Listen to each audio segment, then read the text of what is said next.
Hey everybody, welcome. It's Mark with ExoticCar PlayPlace coming back at you. Today we're going to talk about the BMW E60 heads-up display.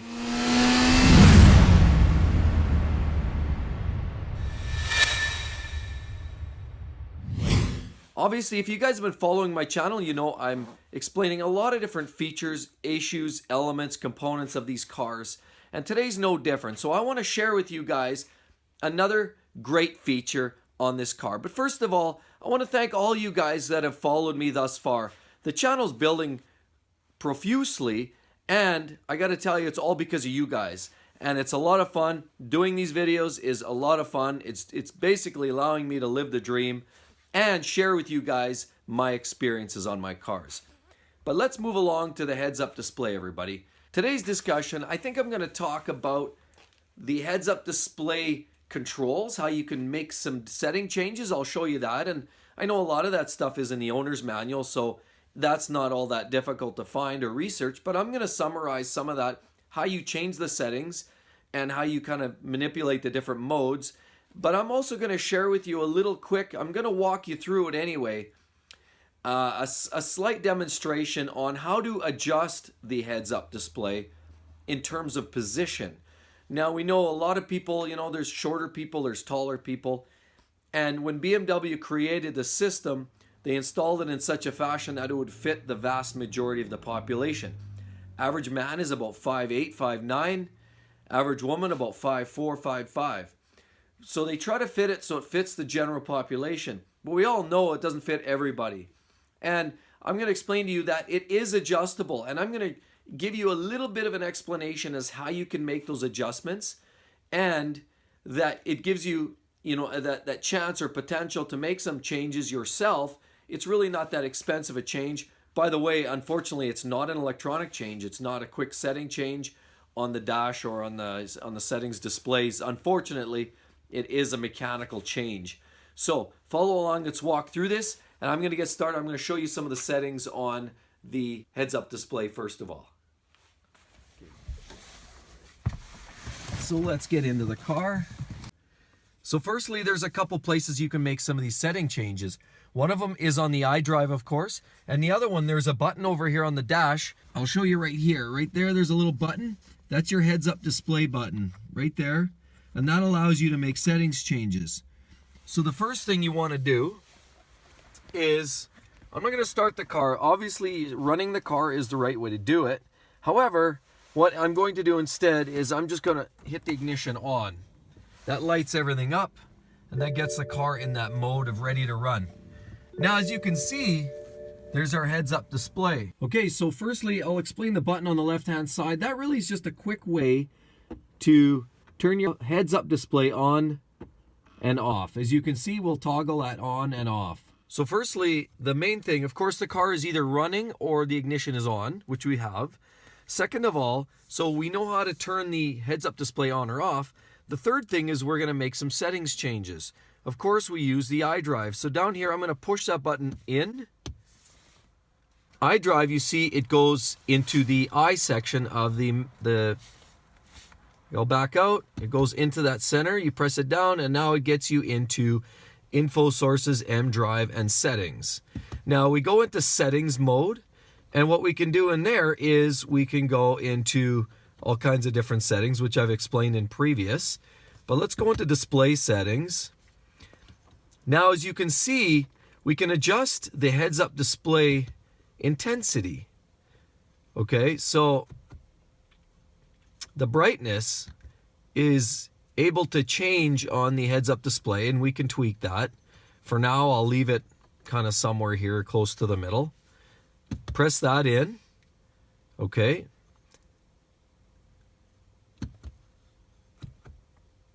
And then we back out, heads-up display. Now we go into the head-up display menu, click into that, and now you'll see the standard menus options are, and these are the elements that you will normally see while the car's running out of M mode. So if you're not operating M mode, these are the features that you will enable. Now I can disable, I don't want to see the speed of the car, I can turn that off. Navigation, on and off. Cruise control, you can also enable or disable the control messages. So if there's a fault on these cars, and God forbid, everybody knows that these cars are not short on issues. So, hey, why not? You know, it's nice to have that at quick glance. And then, of course, you have the M view. Now, the M view checks the box. It gives you all of these capabilities. Now, when you hit the M view, that allows you to see the tachometer. And I'm going to show you here on the heads-up display. So when I toggle the M button, it gives me the full tachometer display, which is the engine RPM. We get the speed counter, the rev counter, and we get the gear.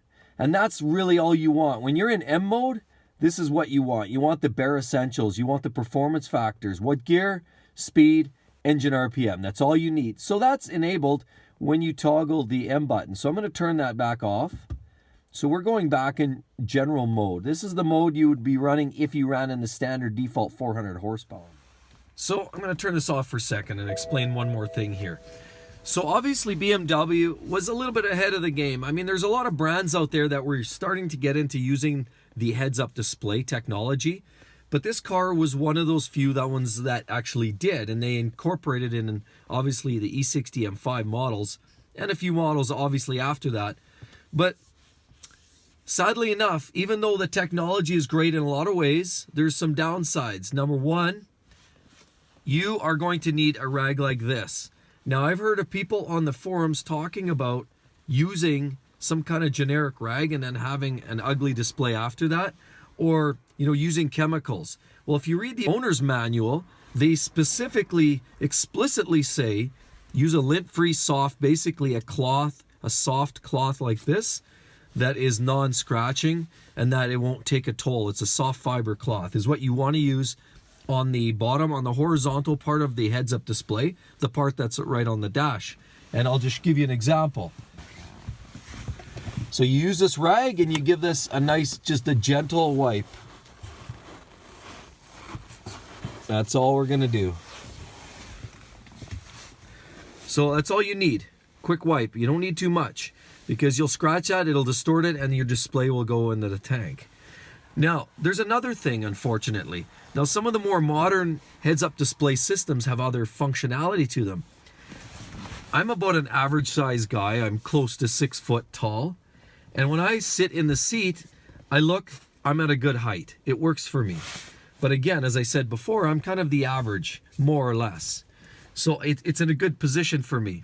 But hypothetically, I know there's people, and I've seen this in the forums too, that are a little shorter. What if you're, you know, about 5'4" or something like that? Now I'm in a position where I'm not in the optimized screen display zone. Now I would struggle seeing some of that display, if maybe not at all. I mean, yes, as a driver, I'm tall enough to see over the hood and drive, but barely as far as this goes. And it's a possibility that you could find yourself not being able to see that. You'd have to toggle the tilt or whatever, up and down the tilt on the steering wheel. But beyond that, there is no way to electronically adjust the heads-up display. And there are cars out there and manufacturers that will allow that functionality. Now, unfortunately, this car doesn't have that. And so what I'm going to do is give you a quick rundown here. I'm not going to tear my car apart today, but what I am going to explain what you can expect to see when you have to make that adjustment. If you want to make that adjustment, you can definitely make it at home. If you're, you know, reasonably decent with tools, I wouldn't run from it. It's not a scary proposition. You don't have to really gut too much, believe it or not. But I'm going to explain it to you so that if you want to optimize that height of that display, you can do it very easily. And let's start by here. So how you gain access is you look at this, your center display here from the M drive or the iDrive system here. Now underneath here, there's two T10 Torx screws. 1, 2. There's 2 of them there. You undo these, 1, 2, pop them out. Now this display falls down. When that display falls down, you're able to pull it off to the side, nice and neat. Once you do that, there's another fitting. There's a wire that's attached here to the main, like to the shaft. You want to undo that wire so it allows you some movement this way, left to right, right to left. But more importantly, what you want to do if you want to look at doing your adjustment is you have to actually, once you get that out of the way, move it to the side, undo that wire that's in the center, and then off to the back, down in here, what you're gonna find is there's a stud there with a nut, and basically you have a 6mm stud with a 13mm nut around it. Now that stud's sticking out, so what you have to do essentially is you wanna crack that nut, so you use, like I said, a 13mm deep socket so it can fit over that stud. You need a 13mm deep socket. You put it over that, crack, you snap it loose, you back it off a little bit, so now you have movement. Then what you do is you grab your 6mm socket, you put that onto the end of the stud, and now you can make your adjustment. So you make that adjustment, you're able to tweak that barrel up and down and move that whole panel up and down. Now there are kind of like more definitive areas. When you're adjusting it, you'll feel it. It'll kind of hit a spot, and it'll be kind of the sweet spot. So there will be a top and a bottom adjustment. So you want to find that sweet spot. If you try to find somewhere in the middle, sometimes it doesn't grab properly. So you want to adjust it either up or down. And so as you go up or down, you'll find that spot, give it a test run, make sure it looks like you would expect it to. You make sure you like the height of what you have. And then all you do is you retighten that 10mm nut, or sorry, you retighten that 13mm nut that's on the base of that shaft, again with your long deep extension.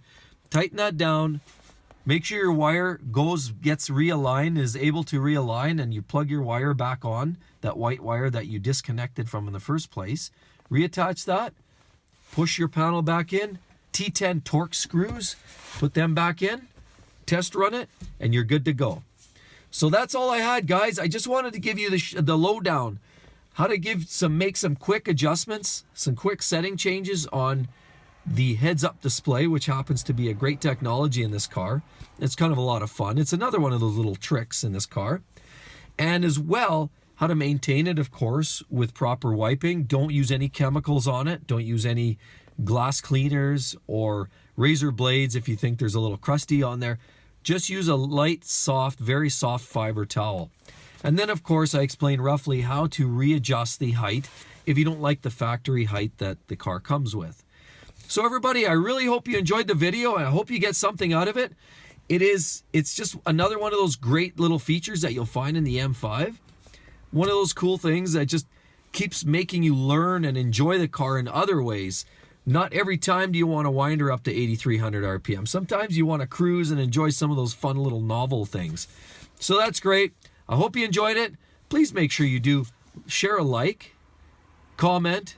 Don't forget to turn on your notifications right after you subscribe to my channel. And we'll talk to you guys on the next one. See you then. Bye-bye.